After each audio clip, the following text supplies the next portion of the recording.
Así lo dice Lamón. Con Federico Lamón. Sonido viral. Así lo dice Lamón. Con Federico Lamón.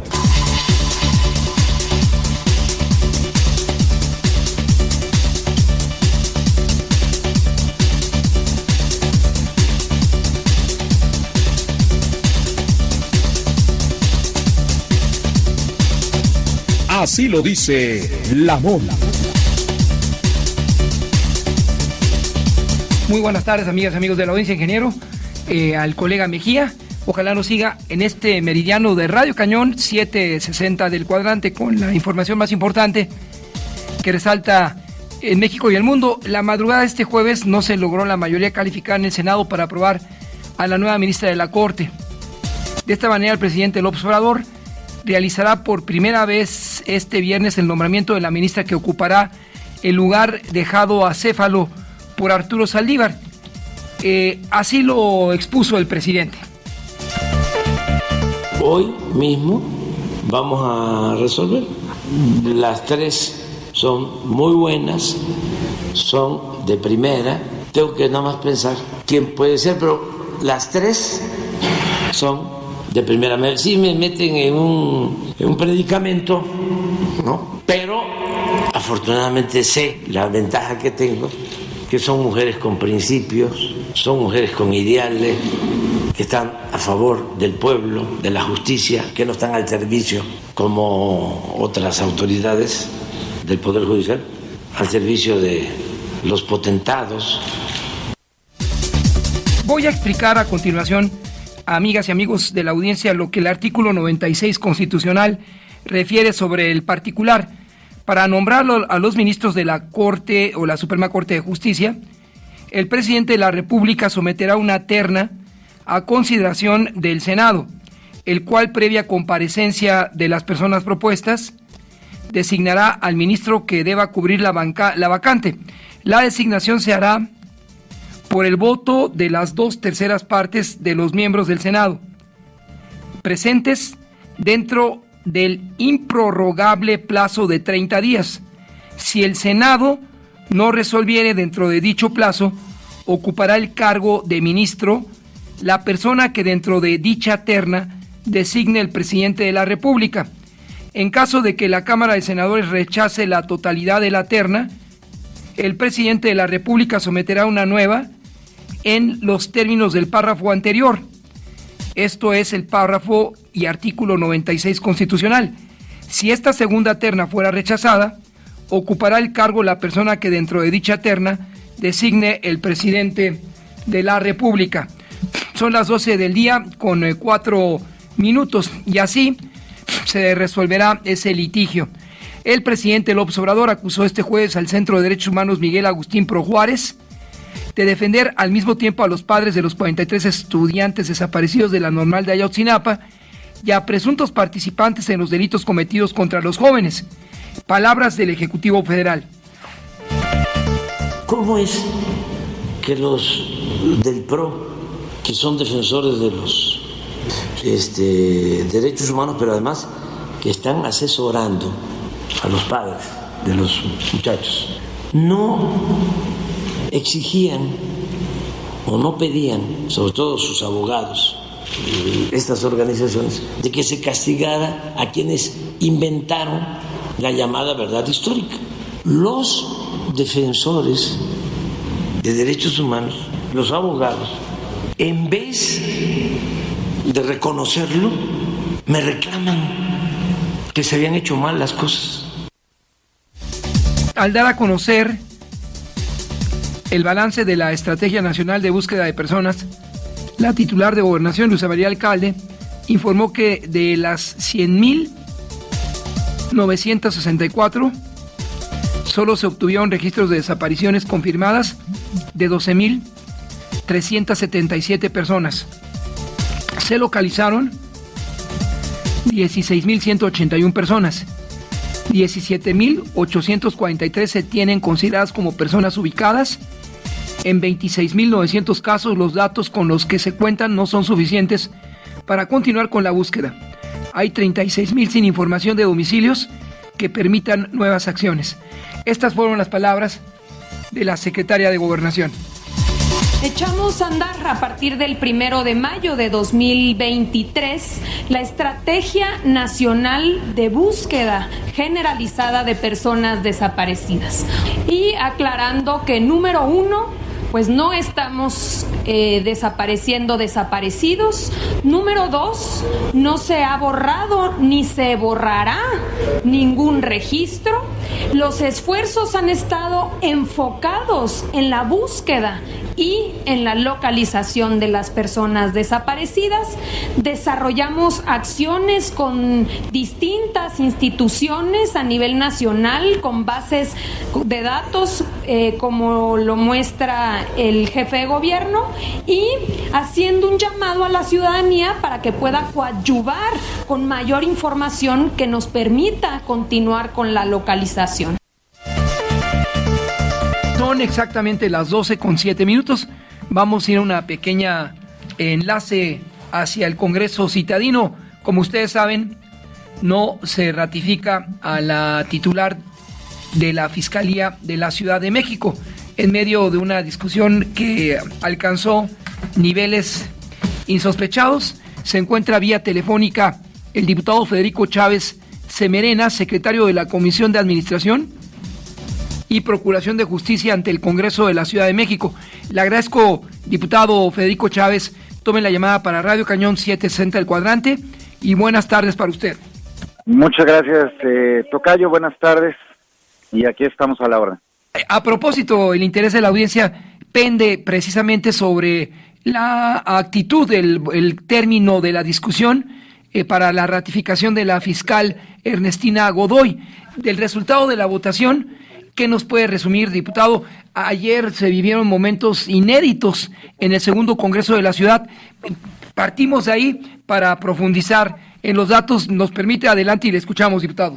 Claro que sí, muchas gracias. Pues mira, desde el Grupo Parlamentario de Acción Nacional y en conjunto con los diputados del PRI, del PRD y Movimiento Ciudadano, pues estuvimos una noche antes de que iniciara la sesión previendo lo que nos pasó en el momento de la aprobación de la famosa Ley Godoy, donde los morenistas nos bloquearon la entrada y pues nos armaron una chicanada para aprobarla.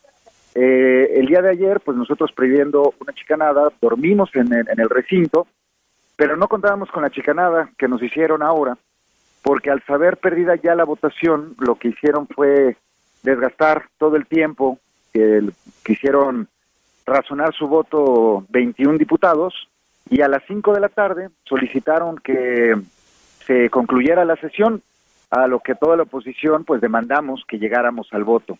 Esto no sucedió, y en el momento de emitir el voto para ver si se detenía la sesión, pues nos dimos cuenta por qué lo hacían. Ahí se demostró cuántos votos alcanzaban y que si esos votos hubieran sido para ratificar a la fiscal, pues hubiera sido en contra y no se hubiera ratificado. Eso es a grandes rasgos lo que pasó el día de ayer. Lo que se denomina el voto pausado, la pausa para la ratificación, diputado.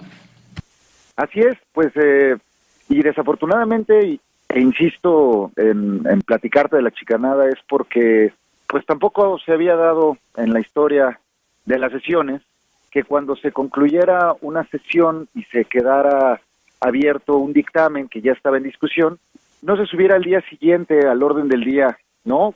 Para concluir la votación o la discusión y terminar con lo que haya quedado pendiente, cosa que nuevamente no permitieron la mayoría de los morenistas que participan en la conferencia donde se discute y se aprueba el orden del día de la siguiente sesión, y ahora generaron un nuevo esquema donde dejaron abierto. No sabemos cuál vaya a ser la decisión, pero nosotros creemos que lo único que quieren es esconder el resultado fatídico y que no pueden detener de la no ratificación de la fiscal. Déjeme llevar a la audiencia los argumentos, la discusión de ayer. Y ojalá pueda responder, diputado, en el mejor de los ánimos a lo que Morena sostiene como causa de que el grupo opositor no ratificara ayer a Godoy. Por ejemplo, le cito textualmente el el argumento de Gerardo Villanueva Ramos, de Morena. Afirma que la fiscal marcó un alto al cartel inmobiliario y ha trabajado para poner fin a las mafias que especulan con el suelo urbano y mercantilizan con la vivienda. O quisiera que fuera muy preciso, diputado. He escuchado lo que el abanderado de la Alianza por la Ciudad de México ha respondido ya categórico en esta ocasión, pero si nos expone su punto de vista, usted que vive ahí en el Congreso, en el segundo Congreso, todo lo que ha ocurrido en los 3 años del periodo ordinario, la audiencia se lo va a agradecer y este servidor.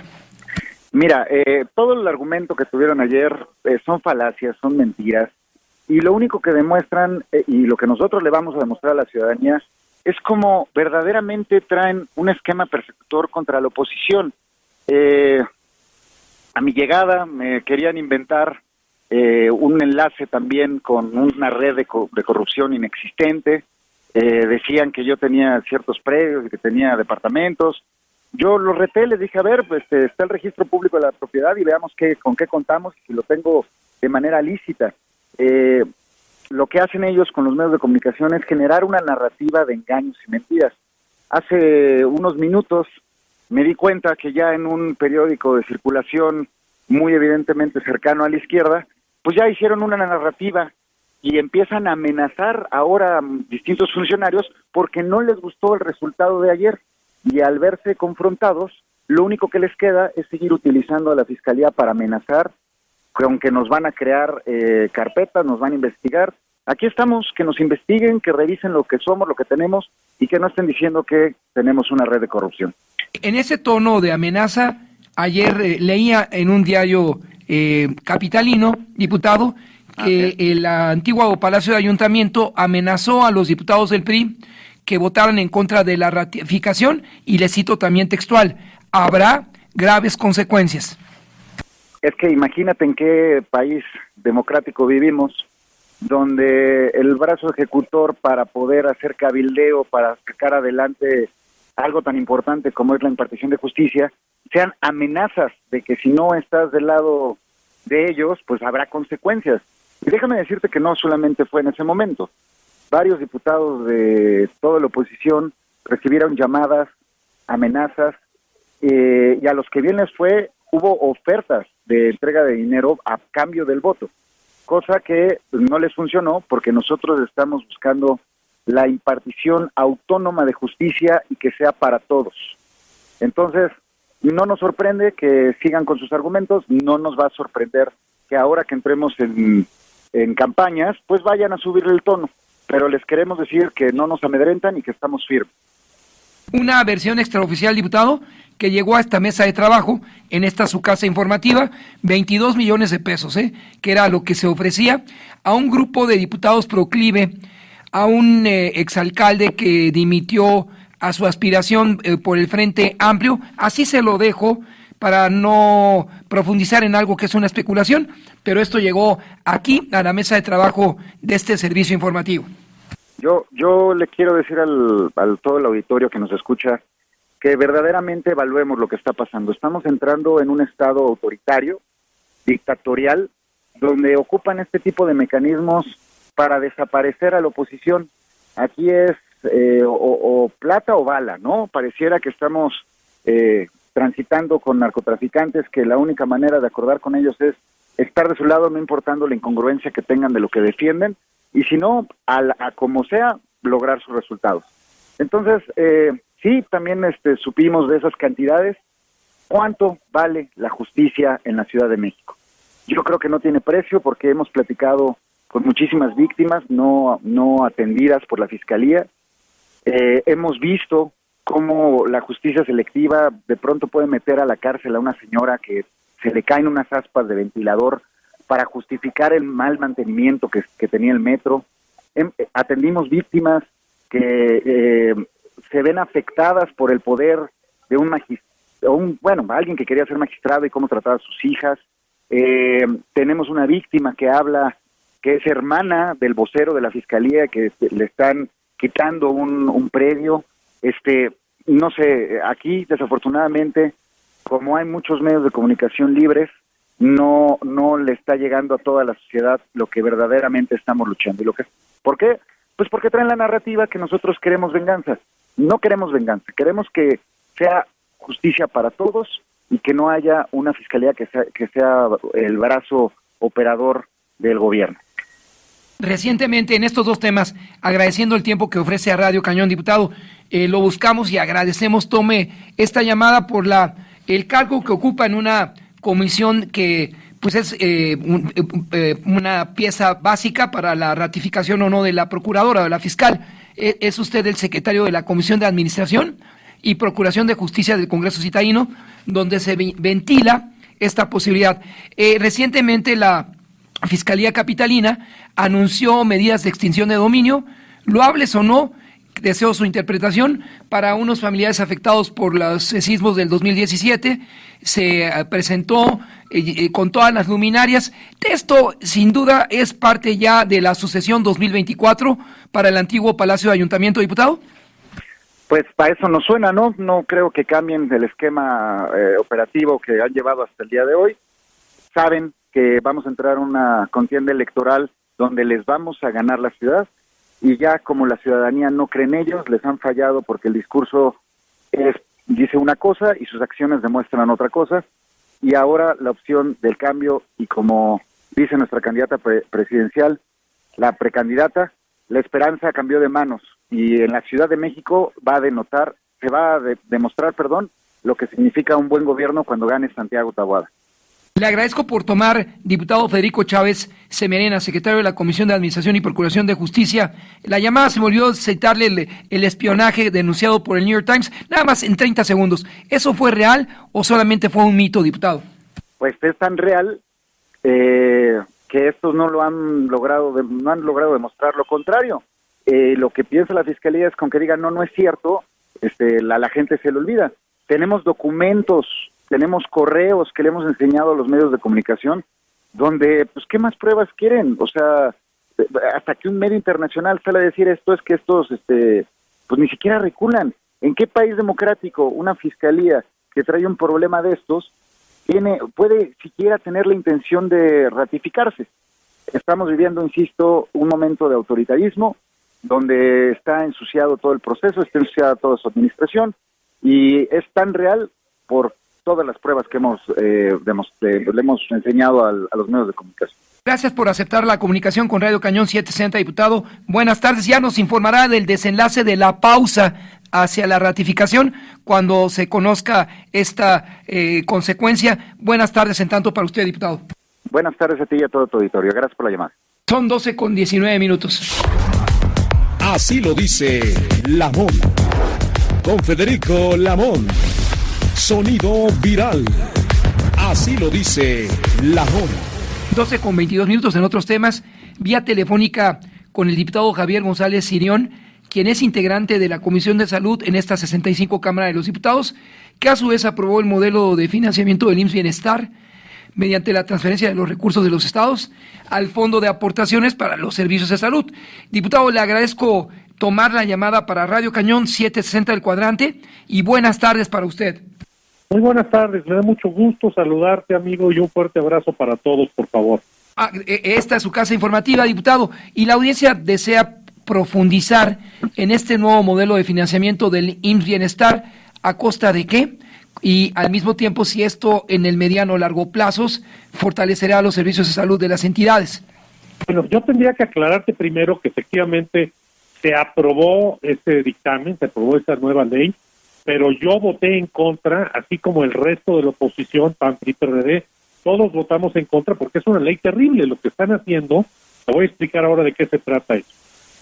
Todos los recursos que le quedaban, que cada vez son menos a los estados, para atender a la gente que no tiene seguro social, la gente que menos dinero tiene, la gente que está más abandonada, más deprimida, con menos posibilidades de un sistema de salud digno, les están quitando a los estados el resto del dinero y se lo están pasando a un fondo. Son 135 mil millones de pesos que va a administrar un organismo que se llama el IMSS Bienestar. De ahí ya sabemos que 43 mil millones de pesos, cuando menos, van a ser para operar la nueva gran idea que tiene el presidente, que es la superfarmaciota, que va a ser una cosa terriblemente mala, terriblemente inoperante. Lo que va a hacer es que ya, de hecho, dio un anticipo, lo anunció en más de una mañanera, de unas bodegas de Liverpool que están cerca del AIFA. Entonces, esta es una necesidad también por darle cierta vida al AIFA, ¿no? Entonces, lo que pretende es llenar esas bodegas de todos los medicamentos del mundo, entre comillas, eso lo dice el presidente, y de ahí tener un sistema informático con los más de 20,000 centros de salud y hospitales públicos que hay en todo el país, que antes administraban cada estado, y ahora pues va a quedar en manos de este IMSS Bienestar, con un sistema informático que no existe, que no ni siquiera han empezado a hacerlo, para que les pidan de a piececita lo que llegue a faltar, y luego terriblemente lo lleven al AIFA y lo manden en avionetas que el gobierno de Peña Nieto, el gobierno anterior, le incautó al narco hacia los centros de salud, sin saber ni siquiera si pueden llegar las avionetas a 20,000 lugares. Tienen 12 avionetas por ahora. Entonces, es algo que es completamente carente de funcionalidad, y lo único que va a hacer es que los pocos medicamentos que todavía había en los centros de salud, en estos lugares, en estos 32 estados y más de 20,000 sitios, pues cada vez va a haber menos y va a sufrir muchísimo más la población. Es terrible lo que están haciendo con el sistema de salud. Justificó, sin darle la razón desde luego, pero el director del IMSS justificó que el ejercicio comenzó desde hace un año, diputado, afirmando que en entidades como Nayarit, Colima y Tlaxcala ya operaban sus unidades este modelo de atención. Y bastante mal. Mira, no por nada cerraron el INSABI. O sea, se les han ocurrido muchas cosas. Primero, quitar el sistema de distribución que ya había, que era un sistema que funcionaba pues por ahí del 90%, bastante bien, con sus faltantes, pero 90% pues es una calificación aprobatoria que había que mejorar. Y lo que deciden hacérselo es dárselo al SAT, porque ahí estaba Raquel Buenrostro, que es de confianza del presidente. Después se lo dan a la Secretaría de Salud. Después Marcelo Ebrard comprando en el exterior medicamentos renglón por renglón, solo compró 2 renglones, pero bueno, ese fue el otro fracaso. Luego se la dan a la Secretaría de Hacienda, porque ahí se había movido Raquel Buenrostro. Después a Birmex, que es una empresa que hacía vacunas y ya no las hace. También tenemos un problema de vacunación, no de COVID, sino de las demás vacunas. Estábamos en bandera blanca, en sarampión y en muchas enfermedades. Ahora estamos vacunando a los niños menos del 30%. Va a ser una catástrofe humanitaria lo que viene en este país. Luego se lo dan a la ONU, a la UNOPS, regresa otra vez a Birmex. Birmex no puede, no lo acepta, y nos quedamos ahora al INSABI. El INSABI es un tremendo fracaso que costó miles de millones de pesos.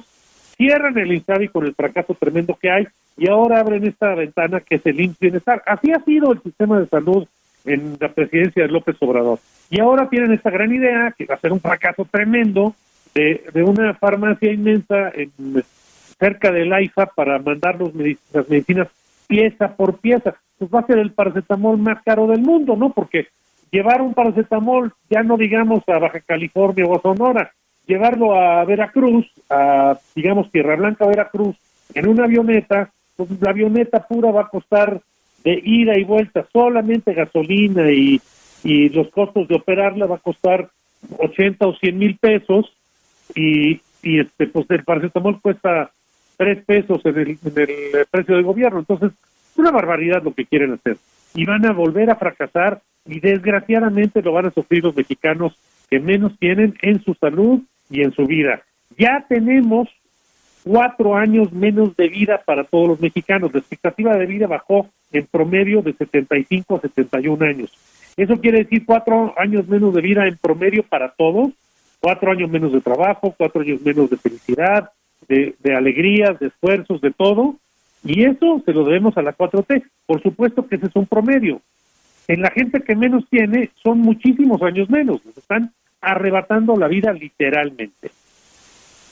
Usted conoce de vida, en esencia, la operación de la industria farmacéutica en México. Ahora que citó el caso de Birmex, Reviso una nota del 2022, diputado, de Maribel Ramírez Coronel, de un diario de circulación nacional, los hechos de fraude y corrupción que envuelven a la empresa paraestatal, con incógnitas que aún no se responden. En el pleno pico de la pandemia, el sobreprecio de 8 a 10 veces por encima del costo normal podría justificarse considerando que la compra se hizo en pleno pico de pandemia, y hay quedan muchas irregularidades ahora que citó a esta empresa paraestatal. Bueno, a ver, Birmex era una empresa que se dedicaba a gestionar y aplicar las vacunas.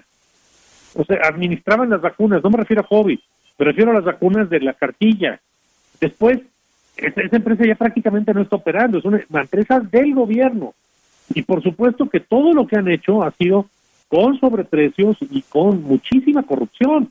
Mira, no había en esas grandes consolidadas, no había corrupción, te lo puedo decir. Lo que había eran algunas posiciones de monopolio. Y esos dos problemas son muy graves los dos, pero se atienden de manera diferente. Uno se atienda con revisiones de precios y con mano dura, que es la corrupción, y el otro con más competencia. Entonces, lo hicieron de una manera terrible, tratando de pegarle a todos los distribuidores, algunos desaparecieron, sin tener un respaldo y sin tener un plan B, y por eso estamos como estamos. Mira, yo te estoy hablando de año con año, depende del año, entre 250 y 300,000 muertos adicionales a los muertos, digamos, normales, que pudieron todos haberse salvado con la mínima atención médica. Sí te hablo de 1,800 niños con cáncer, por ejemplo, que están en esa cifra, pero también te hablo de decenas de miles de muertos por no atender diabetes, por no atender o prever enfermedades cardiovasculares y otros cánceres, ¿no? El cáncer de mama está terrible porque ya no se hacen prácticamente las pruebas para detectarlo. Esa es la herencia en salud que va a dejar Andrés Manuel López Obrador y la Cuarta Transformación. Y el gobierno que sigue, bueno, si es la señora Sheinbaum, yo creo que vamos a estar incluso peor, a menos que deje de hacerle caso a su jefe, que no lo veo, y si es el gobierno de oposición, que creo firmemente que va a ser, pues va a tardar tiempo en regularse, porque imagínate nada más todos los niños que no se están vacunando, las enfermedades que eso va a generar. Ya teníamos libre el país de sarampión, por ejemplo, ahora tenemos brotes de sarampión, ya de este país, intrínsecos a México, y el sarampión tiene un 18% de mortalidad, es casi 180 veces la mortalidad porcentual del COVID. Imagínate lo grave que va a ser esa enfermedad y no están vacunando a los niños. Cosas tan sencillas como esas. Es terrible realmente lo que está pasando. No puede pasar inadvertido, diputado, plantearle acerca de las vacunas Moderna y Pfizer y su venta al público. ¿Qué escenarios prevé? Mira, ya las van a autorizar. Lo que pasa es que, pues mira, ya estamos hablando de 3 años y medio después, ¿no? Las van a autorizar para que las puedan aplicar pues privados, ¿no? Entes privados. Yo creo que eso es bueno, pero pues consideremos que la realidad del COVID es muy distinta hoy a la que era a principios de la pandemia y en 2020, a principios de 2020. Hoy es una enfermedad que de alguna u otra manera ya tenemos por estar vacunados y o por haber ya padecido la enfermedad. Prácticamente todos los mexicanos tenemos anticuerpos muy poderosos contra el COVID.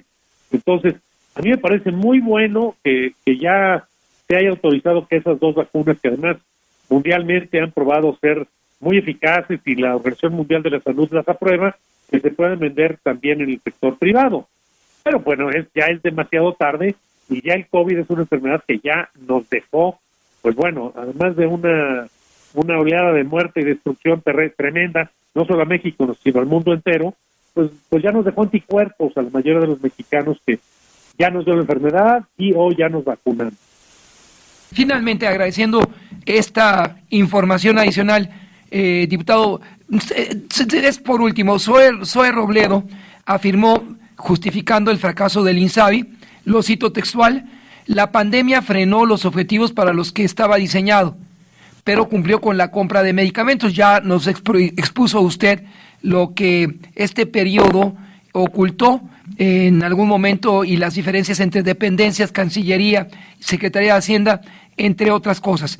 Si se justifica esta causa del fracaso del INSABI y esta nueva votación respecto a transferir los recursos de los estados al nuevo esquema de salud, ¿cuál sería su conclusión, diputado? Bueno, a ver, que la verdadera pandemia sigue siendo Morena y el gobierno actual que está haciendo todo mal y está perjudicando la salud de los mexicanos que menos tienen. A ver, lo que van a hacer de aquí es, ya fracasó tremendamente el INSABI y costó miles de millones de pesos y cientos de miles de vidas humanas. Y ahora están pasándolo a un esquema que va a ser muchísimo peor. No solo es el tema del IMSS Bienestar, yo prefiero, y aquí sí digo una cosa, el IMSS es la institución que menos mal parada está. Es la que se ha defendido mejor de todo este desastre de salud que estamos viviendo. Sin embargo, esto que están tratando de hacer en el tema del IMSS Bienestar y el surtido por un esquema que es terriblemente, pues, no se le entiende, no tiene ni pies ni cabeza esto de la farmacia y las avionetas, pues va a quedar muchísimo peor. Lo que deberían de hacer por lo pronto es darle al Instituto Mexicano de Seguro Social, que es el que mejor parado está, las compras consolidadas y la distribución. Y el IMSS lo que va a hacer es buscar a los mejores distribuidores públicos o privados para llegar con las medicinas hasta el último rincón del país, con mecanismos de distribución lógicos, con camiones, con camionetas, con autos, con lo que tenga que ser. Esto, lo que quieren hacer es una cosa terrible, nos va a costar miles de millones de pesos y va a hacer que se mueran muchísimos mexicanos por falta de atención médica. Así tal cual. Le agradezco enormemente, diputado Javier González Sillón, tomar la llamada de Radio Cañón 760 y buenas tardes para usted. Siempre a la orden, buenas tardes y un abrazo para todos. Gracias. 12:36. Así lo dice Lamón. Con Federico Lamón. Sonido viral. Así lo dice Lamón.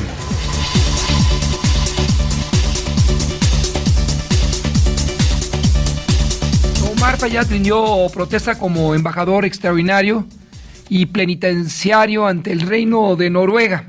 Y si falló decir la palabra plenipotenciario, es porque es tan incongruente el nombramiento de un gobernador que afirma, exgobernador, quien se encuentra bajo investigación, y afirma desconocer qué es la Convención de Viena de Agentes Diplomáticos. La verdad es que esta es la historia. Fue ratificado con 70 votos en pro, 33 en contra y 2 abstenciones, pero ya rindió protesta como embajador. La Comisión Federal para la Protección contra Riesgos Sanitarios pidió a la población no comprar ni consumir melocotón, ciruela y nectarina de la marca HMS Farms procedentes de Estados Unidos.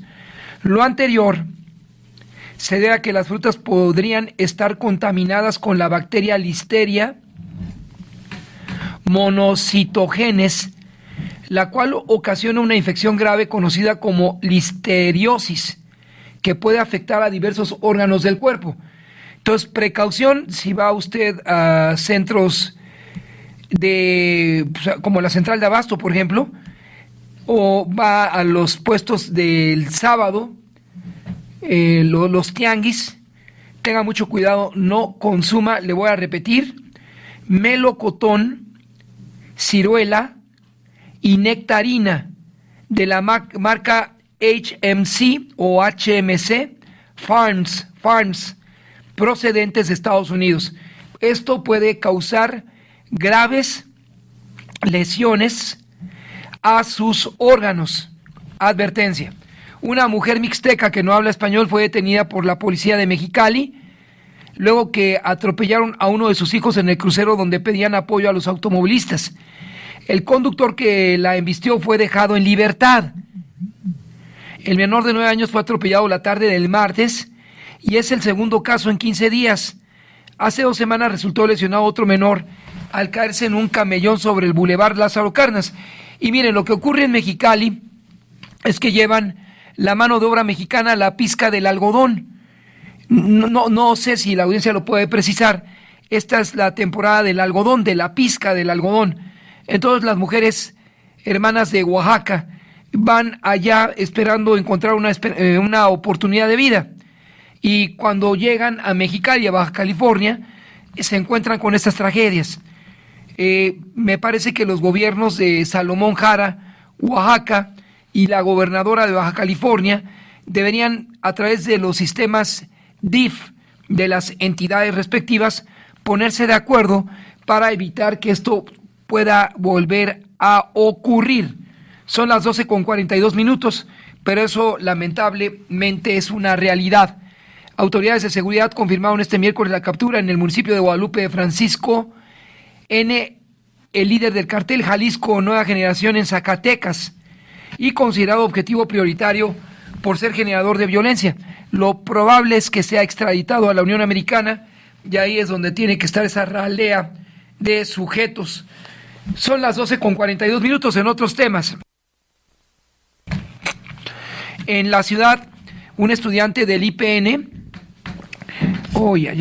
fue encontrada sin vida en un departamento de la calle de Natal, en la colonia Lindavista. La alcaldía de Gustavo Madero es donde ocurrió este lamentable hallazgo. Las primeras indagatorias arrojaron que la chica no presentaba signos de violencia. Sin embargo, será la necropsia la que determine las causas de su muerte. Un grupo de vendedores ambulantes decidieron cerrar importantes vialidades en Xochimilco, como la prolongación División del Norte al cruce con la avenida Guadalupe y Ramírez en la colonia San Marcos. Los manifestantes se quejaron que fueron retirados de la zona centro de la alcaldía donde exhibían su mercancía y les prometieron a ellos ser reubicados, pero hasta ahora pues no hay lugares para los representantes del comercio alternativo. La Ciudad de México ocupó en 22 el primer lugar en el país por presuntas violaciones de derechos humanos, de acuerdo con un censo del Instituto Nacional de Estadística y Geografía. De acuerdo con el Censo Nacional de Derechos Humanos, estatal y federal, en la capital se registraron 31.354 quejas, de las cuales 5.033 son expedientes registrados por la Comisión Nacional de los Derechos Humanos y 26.321 por la Comisión de Derechos Humanos en la capital del país. En los temas internacionales, el director general de Moderna, Stefan Bancel, dijo a la agencia France Press que la vacuna experimental contra el melanoma elaborado por su compañía podría estar disponible en tan solo 2 años, lo que supondría un paso histórico contra la forma más grave del cáncer de piel. Esta es una noticia importantísima, y esto porque se va generando año con año ante la pérdida del ozono. Los rayos ultravioleta lamentablemente cobran más víctimas de cáncer en la piel. 12:45. Así lo dice Lamón. Con Federico Lamón. Sonido viral. Así lo dice Lamón. Son las 12:46, transmitiendo para ustedes aquí en Radio Cañón, 760 del cuadrante. La Asociación Sindical de Pilotos Aviadores, la ASPA, consideró como exorbitado incrementar de manera, eso así como lo dicen, desmedida, el costo del servicio aeroportuario. ASPA alertó que esa decisión afectará a pasajeros, trabajadores y aerolíneas, por lo que consideró que la solución no es incrementar tarifas, sino reinvertir los ingresos del aeropuerto internacional en infraestructura, mantenimiento y personal para cubrir la demanda. La reducción de los slots en enero del 24 será un golpe más para las aerolíneas, pasajeros y el turismo. Agregó que restará competitividad al aeropuerto y las aerolíneas que lo emplean. La Asociación Sindical de Pilotos Aviadores advirtió que puede tener implicaciones negativas para miles de empleos que dependen de manera directa tanto del aeropuerto como de las compañías aéreas. Este ajuste se trasladará al costo del boleto, incluidas las líneas económicas. Y esto perjudica al pasajero, en lo cual es incoherente con la estrategia gubernamental de volver a ser asequible el uso del transporte aéreo para los mexicanos. Apuntó, los servicios aeroportuarios significan el segundo gasto más importante para las aerolíneas mexicanas, solo después del combustible. Este incremento implicaría un desbalance para las empresas, además de que el aeropuerto internacional se ubicaría como un aeropuerto demasiado costoso para cualquier operador. Hay una agencia internacional que es la IATA, que fija ese cobro que ocurre en cualquier parte del mundo. Precisamente cuando el reloj marca las 12:46, el capitán Ángel Domínguez, presidente del Colegio de Aviadores de México, accede a tomar la llamada para Radio Cañón 760 del Cuadrante. Le agradezco enormemente, capitán, acepte esta entrevista con su casa informativa y buenas tardes para usted. Mi estimado Federico, qué gusto saludarte, ¿no? Hombre, al contrario, como siempre, un gusto estar aquí en Radio Cañón contigo. Un saludo al auditorio también. No, gracias a usted, capitán. El tema se concentra en este incremento que seguramente afectará a miles de empleos, como ya lo ha argumentado su asociación sindical, y al mismo tiempo ubicará y hará más costoso al Aeropuerto Internacional de la Ciudad de México, administrado ahora por la Marina. Capitán, ¿cómo ve la reacción o qué se viene para enero a partir de lo que ustedes llaman desmedido e injustificado incremento de hasta 77% al TUA? Y recordarle a la audiencia, a propósito del término de los slots, que también afectará, entre otras cosas, y como primer planteamiento, capitán. Pues mira, unilateral y arbitrario, además de desmedido y todo lo que ya se ha mencionado.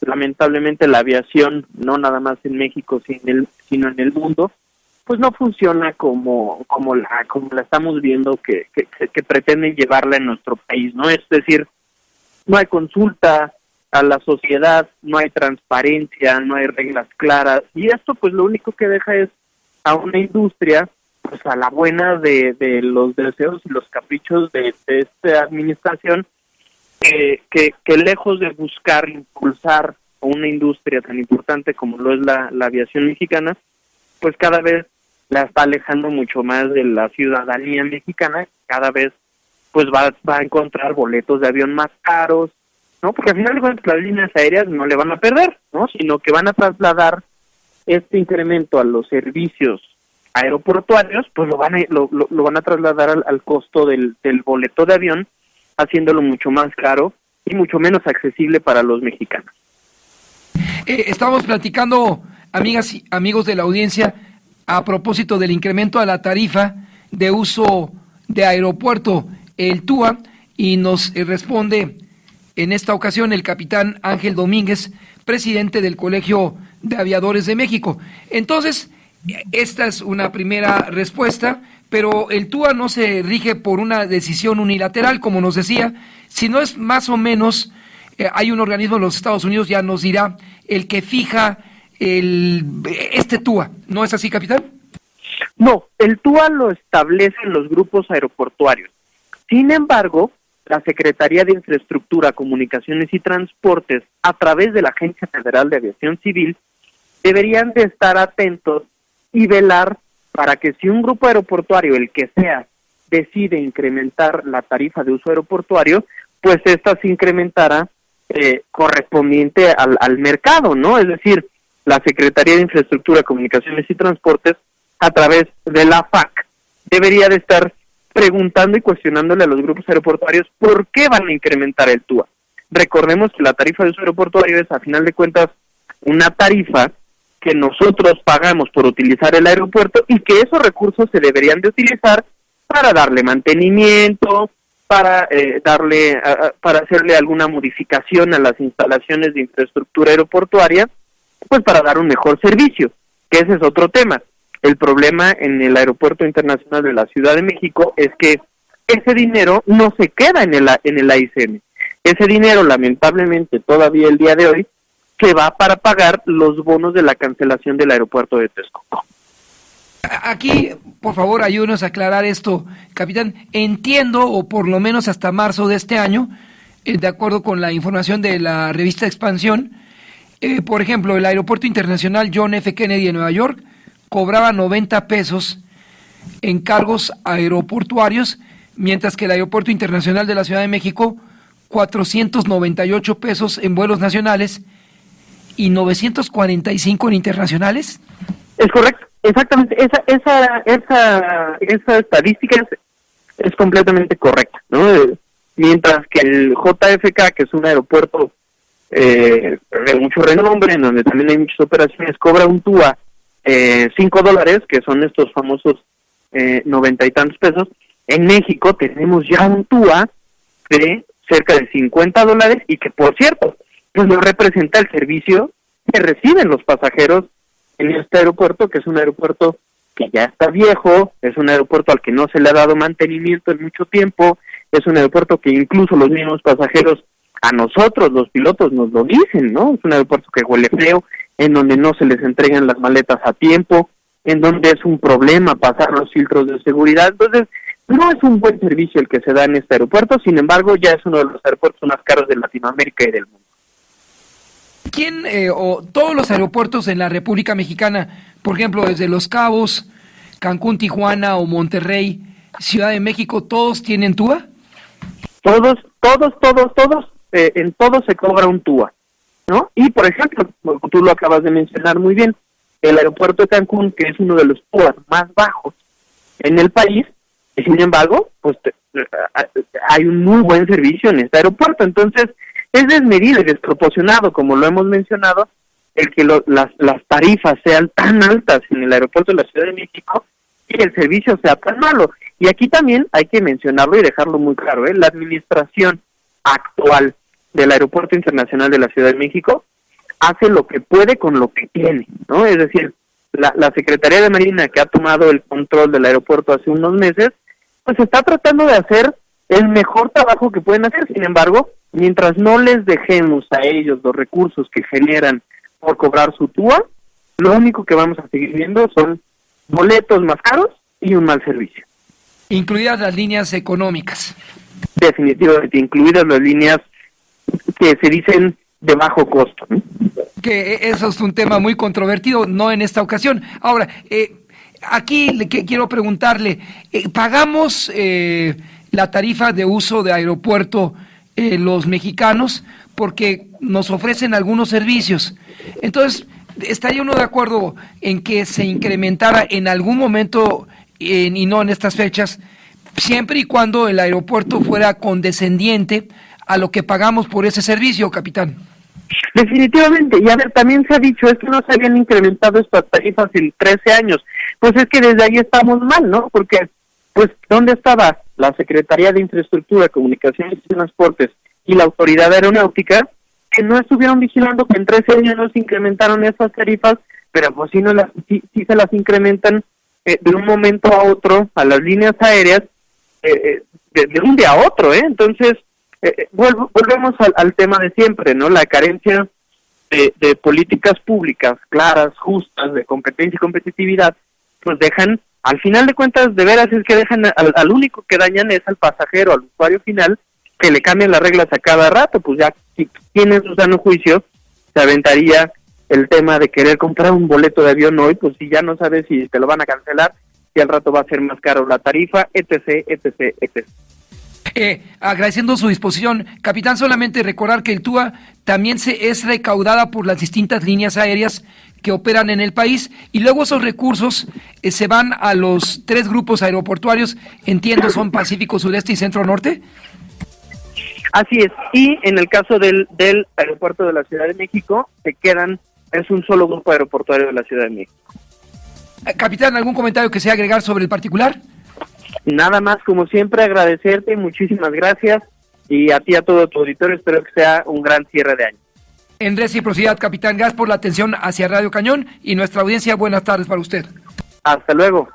12:57, llegamos a la recta final de este espacio informativo. Te agradezco enormemente, ingeniero, todo tu apoyo, al maestro Mejía y a la audiencia que estuvo con nosotros a través de Radio Cañón 760 del Cuadrante. Así lo dice Lamón. Con Federico Lamón. Sonido viral. Así lo dice Lamón.